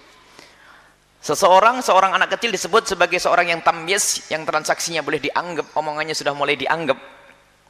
Tamyiz syaratnya ada 2. Yang pertama umur 7 tahun Hijriah, Yang kedua, dia sudah bisa membedakan antara kiri dan kanan, bisa cepok sendiri, makan sendiri, mandirilah gitu. Tamyiz. Makanya kalian sering mendengar tamyiz. Apa sih tamyiz? Anakuna mumayyizan. Hendaknya dia adalah seorang yang sudah tamyiz. Apa tamyiz? Harus ada catatan yang jelas. Tamyiz menurut madhab kita Imam Syafi'i dijelaskan bahasanya usia tamyiz adalah usia 7 tahun Hijriah plus syarat yang kedua apa? Dia sudah bisa membedakan kiri kanan atau dalam bahasa lain mandiri. Ini cabang pembahasan tentang balik. Jadi syarat taklif yang kedua adalah balik. Selagi belum balik, dia belum punya beban kewajiban. Tapi sudah wajib belajar. Makanya kalau di pondok ada peraturan, biarpun dia belum balik, wajib dia sholat. Kalau tidak sholat, dihukum. Termasuk harus mulai dilatih untuk menutup auratnya. Tidak boleh mandi berdua dan seterusnya. Karena sudah tamyiz. Sudah wajib kita ajarkan mengenal kewajiban-kewajiban dari Allah Subhanahu wa taala. Kadang ini lengah, yaitu menganggap bahwasanya selagi belum balik ya enggak apa-apa. Yang salah bapaknya. Dan ini tidak, bahkan mungkin seorang penuntut ilmu, seorang ustadz, kita menemukan anaknya sudah umur 10, 11 hanya gara-gara belum haid saja dibebaskan bajunya. Mumpung kamu masih kecil nak, mumpung kamu belum balik. Ajib. Dan kadang kelihatan datang ke sini, masya Allah, sudah umur berapa itu? Ingat, ini ilmu untuk dirimu sendiri, bukan untuk mengoreksi orang lain. Kalau kalian sudah punya anak umur 7 tahun, hendaknya sudah kalian latih dengan kewajiban-kewajiban. Bagi dia belum wajib, tapi bagimu untuk mengajarinya adalah wajib. Baru setelah balik, harga mati. Nah, di saat sudah balik, harga mati, sudah berlatih. Di saat usia tamyiz, sehingga waktu balik selesai, tidak berat. Di sini pendidikan dari Nabi itu tadrij, pelan-pelan. Syarat yang ketiga, mukallaf adalah orang yang sampai kepadanya dakwah, mendengar dakwah Islam. Orang yang mendengar dakwah Islam. Artinya, kalau ada orang hidup di tengah hutan yang tidak pernah dengar melalui radio, televisi, tidak ada orang yang pernah datang mengajaknya untuk kenal Rasulullah, kenal Allah, kemudian mereka menyembah matahari, menyembah pohon, menyembah rajanya, maka dia tidak punya dosa. Biarpun menyembah berhala. Karena belum sampai kepadanya apa? Dakwah. Tidak pernah dengar seruan dakwah. Selagi mereka tidak mendengar seruan dakwah, wa ma kunna mu'adzibina hatta nab'atsa rasula, Allah tidak akan menyiksa mereka. Selamat mereka. Enggak akan dihukum di neraka oleh Allah Subhanahu wa taala. Jika dikembangkan anak-anakku semuanya, khusus yang kibar, akan mengerti pembahasan masa fatrah sebelum Sayyidina Rasulullah sallallahu alaihi wasallam. Mereka tidak mendengar seruan dakwah. Sehingga terbebas dari hukuman. Ini nanti pembahasannya. Cuman ini adalah kaidah. Kalian harus paham. Jadi kalau menjelaskan orang itu detail. Selama ini disebut dalam kitab fikih masalah mukallaf. Tapi kadang tidak siap menjelaskan. Apa sih orang mukallaf? Enggak ngeh. Mukallaf harus rinci ini. Yang ketiga adalah sampai kepadanya dakwah. Jika ada orang di tengah Eropa sana terus terisolasi, enggak kumpul dengan yang lainnya, lah kok dia tidak kenal Islam, enggak ngerti mal Islam, ma adraka mal Islam, apa itu Islam, enggak ngerti sama sekali. Hidupnya dengan bermacam-macam, selamat dia. Tapi kalau sudah dengar Islam, ada dakwah dan sebagainya, nggak ada kata maaf. Jelas ya? Itu. Lah kalian sudah dengar Islam kan? Kalian sudah balik sebagian. Kalian juga berakal. Tinggal syarat yang ketiga, keempat adalah selamat pendengaran atau ini bahasa fikih jangan diganggu, ayo. Kalau belajarnya nanti sambil nolah-noleh ini kelewat, nah ya. Kalau belajar jangan tolah-toleh, awas hati-hati. Selamat pendengaran atau penglihatan, bukan dan ya, atau selamat pendengaran atau penglihatan. Artinya jika ada seorang terlahir dalam keadaan tidak bisa melihat dan tidak bisa mendengar, maka selamat hidupnya, nggak akan dihukum oleh Allah. Karena tidak mendengar dan tidak melihat, yang tidak mendengar dan tidak melihat tidak bisa faham, seperti orang hidup di hutan belantara tadi. Maka selagi orang bisa mendengar saja, yang diciptakan oleh Allah dalam keadaan buta, punya kewajiban, karena dia bisa mendengar. Atau dia tidak bisa mendengar, tapi bisa melihat, bisa paham isyarat. Ya, paham enggak? Paham, harus jelas, nggak boleh ilmu setengah-setengah. Makanya sengaja, kenapa dia sebut ilmu fikih praktis? Sebenarnya sudah ada bertebaran di kitab fikih, cuman dia simpulkan begitu. Biar mudah ente mengambilnya. Makanya kalau sudah orang memenuhi 4 syarat ini, maka dialah orang yang punya beban kewajiban. Sehingga kalau orang sudah berakal, kemudian akil balik, kemudian dia mendengar dakwah, kemudian selamat pendengarannya atau penglihatannya, maka dia wajib mengambil Islam dia.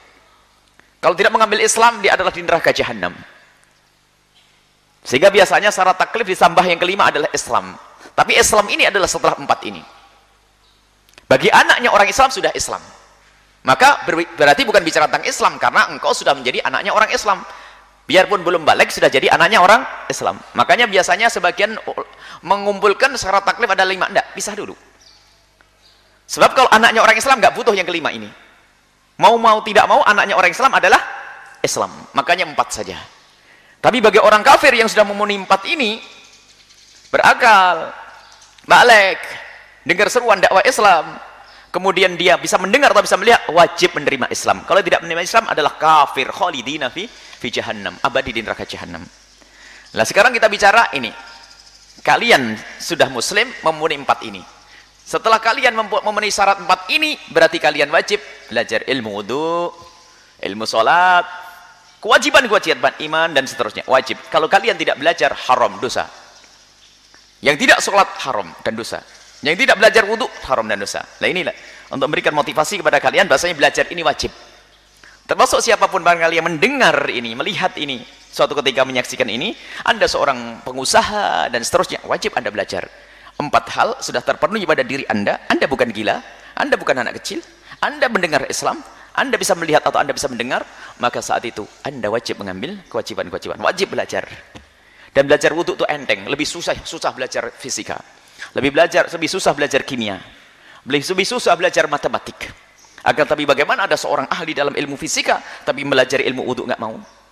Ilmu kedokteran lebih pelik lagi. Kenapa belajar ilmu kedokteran tidak belajar ilmu yang fardu ain untuk dirinya sendiri? Kemudian semua orang tidak boleh meninggalkan sholat, dosa besar, ya. Na'udzubillah.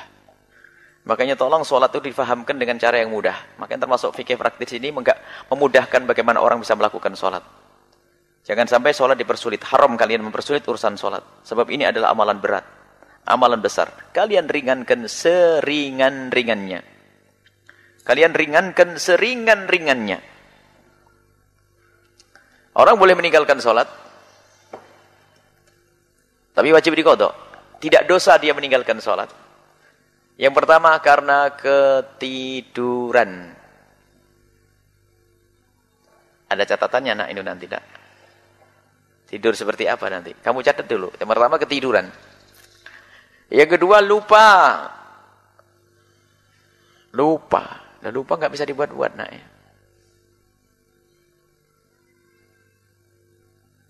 Yang keempat karena menjamak.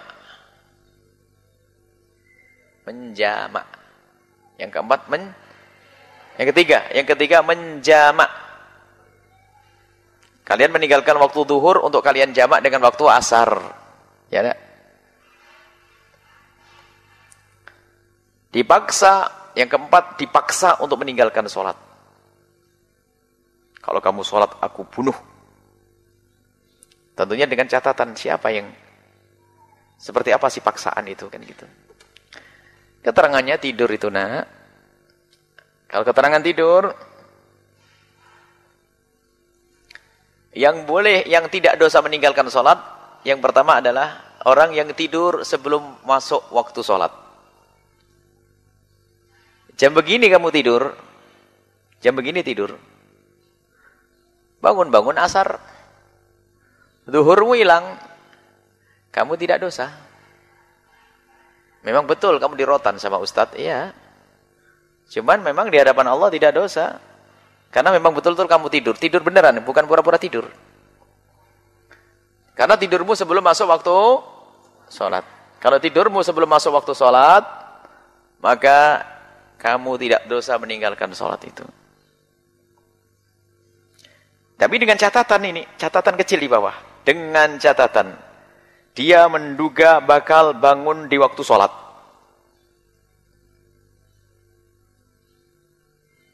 Nah, catatan ini penting. Bagi orang yang suka begadang, tidur subuh, menjelang subuh. Subuh kurang 10 menit tidur. Bangun jam 8, ini kan kurang ajar. Ada anak bandel, gak pernah sholat subuh. Alasannya pakai ilmu fikih ini. Asalkan tidurnya sebelum masuk waktu sholat, biarpun kebablasan, enggak dosa. Makanya dia habis begadang, tidurnya jam 4:30. 5 menit sebelum azan, tidur sampai pagi. Dimarahi sama abahnya, enggak dosa. Nah, ini fikihmu fikih ngaco.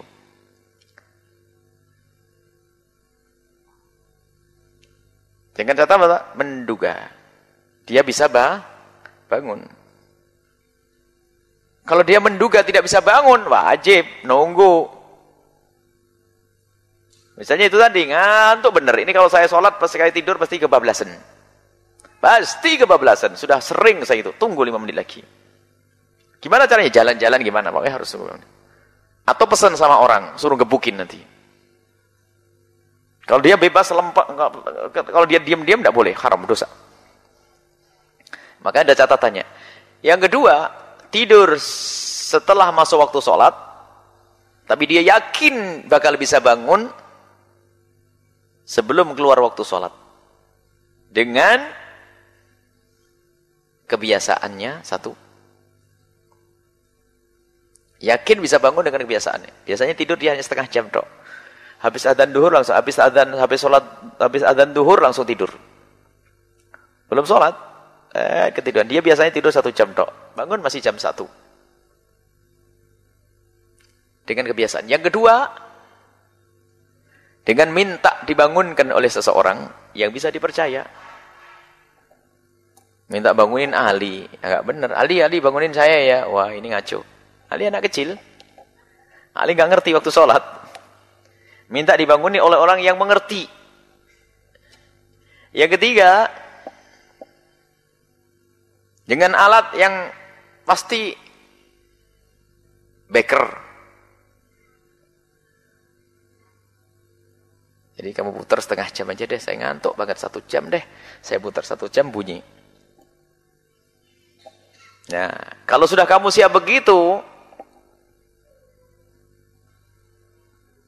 tahunya ente baru pasang beker begini, ada teman ente Irfan iseng, dia pinjem jamnya, bawa ke sini, tahunya nggak bunyi, karena jamnya pergi, ya nggak dosa kamu, karena kamu sudah niat. Ya. Tahunya jamnya diambil sama anakmu atau siapa, tunggu nggak ada beker bunyi, kebablasan. Atau orang yang kamu peseni mati, bangunin saya, oh iya beres, tak bangunin nanti, mati dia, nggak bisa bangunin kamu berarti. Atau dia tidur juga. Nggak seperti biasanya. Tapi kamu yakin orang ini bakal bisa bangun nih. Asalkan ada usaha. Maka tidak dosa yang demikian itu. Ya. Tapi kalau kalian pura-pura tidur dan sebagainya. Allah Maha Tahu nak. Allah dosa meninggalkan sholat. Dosa yang sangat besar. Lupa. Lupa pun tidak semua lupa. Lupa karena sesuatu yang mubah.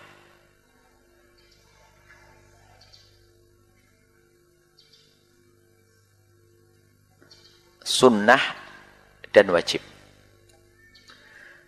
Di saat kamu melakukan sesuatu yang mubah itu aja, mubah. Ngelihat pemandangan, Masya Allah, Subhanallah, hijaunya tanaman, aji, burung, bunga-bunga. Oh, Allahu Akbar, Allah, asar, belum sholat duhur saya ini. Lupa. Dari sesuatu yang mubah, mungkin sekali. Yang kedua, sesuatu yang sunnah atau wajib. Saking khusyuknya baca Al-Quran, Masya Allah. Kayak ente atau belajar khusyuk. Lupa. Tiba-tiba sudah adzan. Dan mungkin, kalau yang ini sering, banyak orang. Banyak orang rajin dan sebagainya, baca Al-Quran khusyuk. Lupa. Mungkin sunnah atau yang wajib. Tapi sesuatu yang makruh sama yang haram dosa. Kenapa? Makruh seharusnya kamu tinggalkan. Main catur, lupa kebablasan. Main bola, Karena tidak dikatakan sunnah itu. Dan bukan mubah. Kalau kita anggap sebagai sesuatu yang makruh. Kecuali kita katakan main bola adalah olahraga biasa makruh. Apa mubah.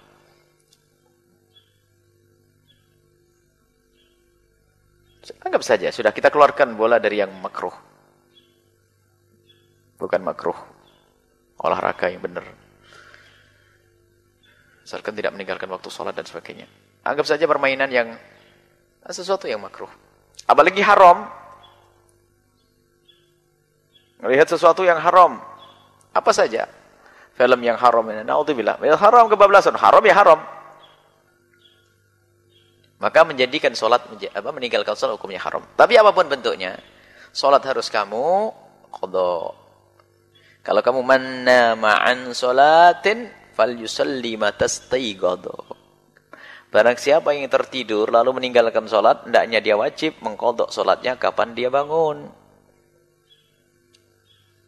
Man nasiya an sholatin, fal yusalliha mata tadzakkara. Yang lupa melakukan sholat, hendaknya dia melakukan sholat waktu ingat.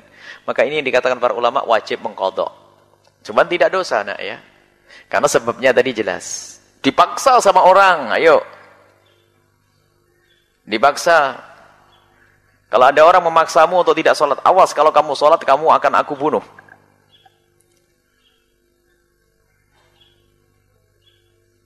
Maka di sini tidak dosa kalian meninggalkan sholat. Tapi kalau sudah tidak dipaksa lagi, wajib sholat. Gimana sih paksaan yang menjadikan kamu boleh meninggalkan sholat? Syarat-syarat memaksa. Syarat-syarat paksaan yang boleh kita meninggalkan sholat. Bukan sholat saja melakukan yang haram. Dipaksa untuk minum minuman keras, dipaksa untuk melakukan keharaman. Paksaan syaratnya syarat paksaan yang dianggap. Yang pertama adalah dengan ancaman hilangnya 5 hal. Nyawamu,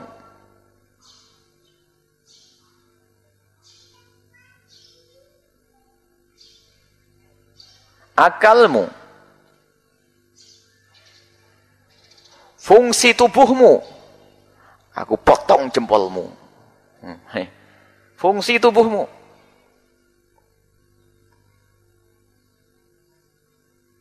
Kehormatan. Na'udzubillah. Kalau sholat, tak perkosa anakmu atau bagaimana. Kehormatan.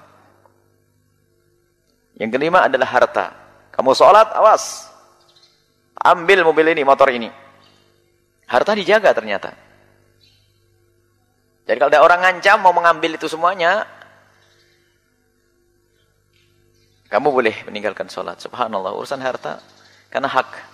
Sebab mungkin harta ini adalah untuk nafkah, untuk ini. Biarpun kamu melimpah ruah hartamu.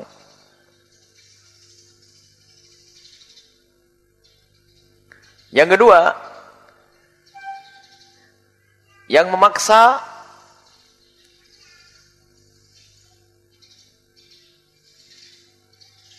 mampu mewujudkan ancamannya. Yang memaksa mampu mewujudkan ancamannya. Maksudnya bisa membunuh beneran. Bisa melakukan sesuai dengan ancamannya. Anak kecil umur 5 tahun bilang sama kalian, kalau kamu sholat awas tak bunuh. Anak umur 2 tahun. Dia tidak bisa mewujudkan ancamannya. Jadi kalian hafal ya syarat-syarat namanya syurutul ikrah. Kapan paksaan itu baru dianggap. Yang kedua adalah mampu mewujudkan ancamannya. Yang ketiga, dalam dugaan, diduga dia benar-benar mengancam.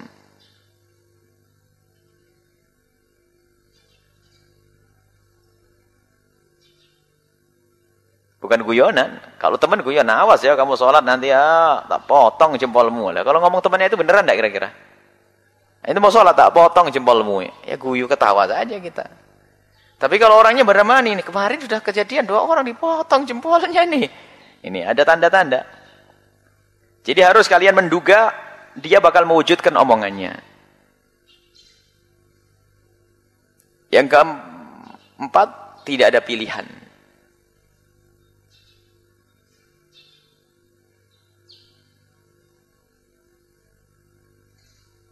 Tidak ada pilihan. Contohnya, ada pilihan lain misalnya. Kalau kamu sholat, awas, tak potong jempolmu. Kukunya aja deh. Gak ada tawaran, gak ada pilihan. Dia pokoknya melakukan itu. Kalau ada pilihannya, maka nggak sah ancaman itu. Kalau sudah memenuhi syarat ini, baru kamu dianggap termasuk melakukan yang haram yang lainnya, misalnya minuman keras. Mabuk, cepat minum. Dan minum, kalau tidak minum tak bunuh. Minum.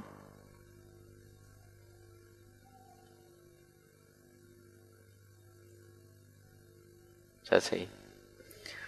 Masalah menjamak sholat jelas ya. Menjelaskan sebab jamak. Nanti ada buku Buya masalah sholat di atas tol harus kalian pelajari. Karena itu fikih kemasyarakatan. Kalian harus ngerti. Masalah susuan.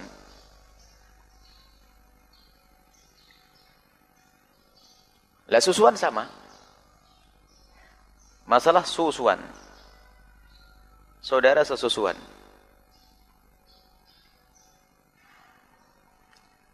Ada pertanyaan kecil penting. Siapakah yang punya susu?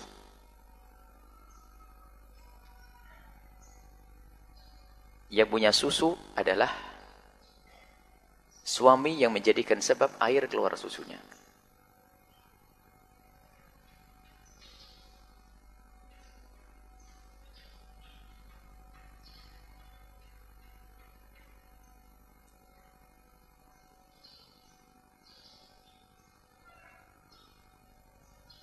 Kalian bisa bedakan sedikit, ini penting. Kadang di sini ada sedikit bingung. Jadi misalnya, seorang suami istri menikah, punya anak. Gara-gara punya anak, punya air susu. Dari pernikahan yang halal. Punya air susu. Maka, kalau ada seorang anak kecil nyusu kepada wanita tersebut, maka ini anak susuannya suaminya. Biarpun sudah cerai. Karena ada cerai, makanya yang punya susu gitu loh maksudnya. Yang punya susu itu yang menjadi sebab keluarnya sudah cerai tetap. Atau sebaliknya. Seorang suami mencerai istrinya dalam keadaan hamil. Setelah hamil melahirkan, selesai iddahnya. Bisa kan? Keluar susu. Karena selesai iddah, menikahlah dengan laki-laki lain. Ayo. Menikah dengan laki-laki lain. Kemudian ada anak yang nyusui ibu tersebut. Ayo, menjadi anak susuannya yang mana? Yang pertama, yang punya susu. Sedikit paham ya. Jadi yang punya susu. Selesai. Baik. Masalah susuan sama aturannya seperti nasab. Kalau kamu nyusu dengan seorang, misalnya kamu nyusu dengan seorang ibu, maka suaminya atau yang punya susu adalah seperti bapakmu. Tidak boleh kamu menikah. Semua anaknya seperti saudaramu. Baik anak sesungguhnya atau anak susuan. Seorang ibu karena susunya lancar, dia nyusui 1000 anak, 1000 saudara sesusuan. Biarpun anaknya macam-macam, anaknya Pak Sana, Pak Sani, semua saudara sesusuan. Sama. Sampai ke atas juga. Mbahnya adalah persis aturannya seperti hanya satu tok. Tidak mewarisi, itu saja. Baik? Tidak mewarisi. Tidak boleh menikah, saling menikah, iya. Tidak batal wudu, iya. Cuman beda, apa? Urusan mewarisi tidak ada di situ. Makanya nggak perlu dibahas panjang lebar. Maka dari itu kalian harus hati-hati urusan di saat kau menyusui. Bagaimana syarat sambungnya anak susu itu? Ada 2. 1,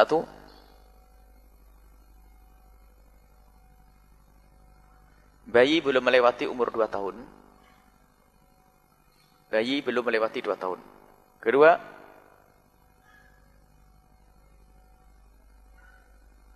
lima kali susuan. Yang dimaksud 5 kali susuan adalah seorang bayi itu melepas dari air susunya sukarela dari dirinya, bukan dipaksa. Kalau dipaksa belum dianggap. Jadi seorang bayi nyusui, setelah nyusui dia ngelepas sendiri, itu dihitung 1. Nyusui lagi, ngelepas sendiri, dihitung 2. Nyusu lagi, ngelepas sendiri, dihitung 3. Kalau dipaksa enggak diikut. 5 kali susuan menurut jumhur madhab Imam Syafi'i.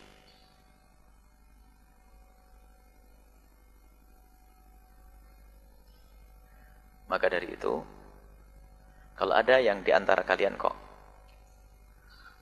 menemukan anak kecil nyusu, harus dicatat. Termasuk ada tambahannya. Syarat yang ketiga tambahannya. Susu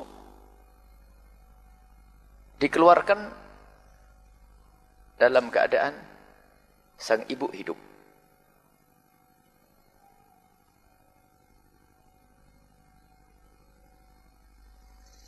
Yang penting waktu mengeluarkannya hidup. Tidak penting waktu minumkannya kapan. Enggak. Misalnya ada seorang ibu baru diambil susunya. Setelah minum susu dapat 1 botol, mati.